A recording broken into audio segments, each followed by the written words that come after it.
আসসালামু আলাইকুম। সবাই কেমন আছেন? আশা করি সবাই সুস্থ আছেন, ভালো আছেন। আজকে আমি আলু করলা দিয়ে ডিমের ঝোল রান্না করব, সেটাই আপনাদের মাঝে শেয়ার করব। আশা করি রেসিপিটি ভালো লাগবে। ডিম দিয়ে করলা আলুর ঝোল রান্না করার জন্য এখানে আমি 5টা মিডিয়াম সাইজের করলা নিয়েছি। করলার বিচিগুলো আমি এই যে ফেলে দিয়েছি, এইভাবে করে মাঝখান দিয়ে কেটে 2 টুকরা করে নিয়েছি। একটু মোটা মোটা করে নিয়েছি, যেহেতু আমি ডিম দিয়ে করলার ঝোল রান্না করব।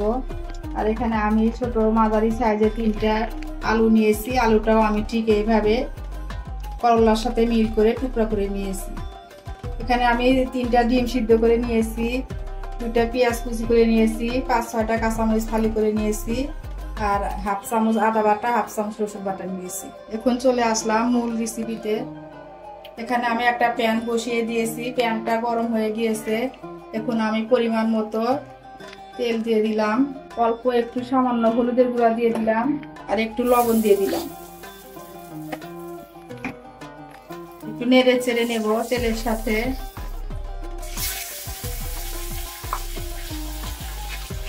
এখন আমি ডিমটা নেড়ে চেড়ে ভেজে নেব।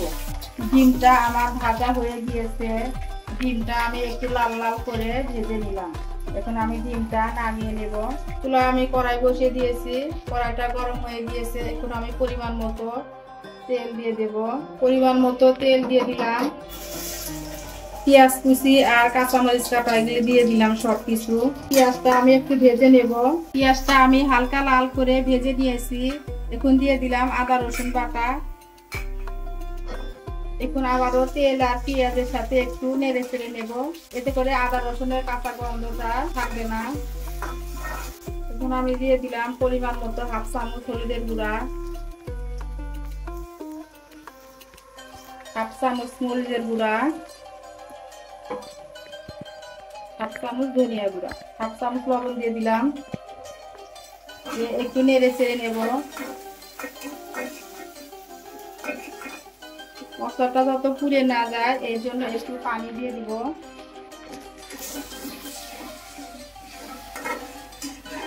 এখন আমি মশলাটা খুব ভালোভাবে কষিয়ে নেব।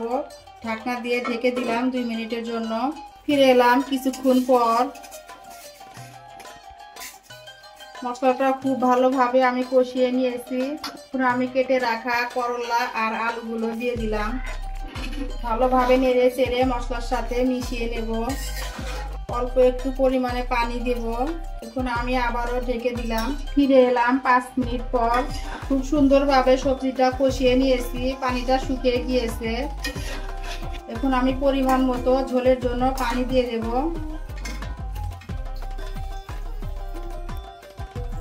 আমি যতটুকু পরিমাণ ঝোল রাখবো সেই অনুযায়ী পানিটা দিয়ে দিলাম। এখন বলক আসা পর্যন্ত অপেক্ষা করব আর ঢাকনা দিয়ে ঢেকে দিব। ফিরে এলাম 10 মিনিট পর।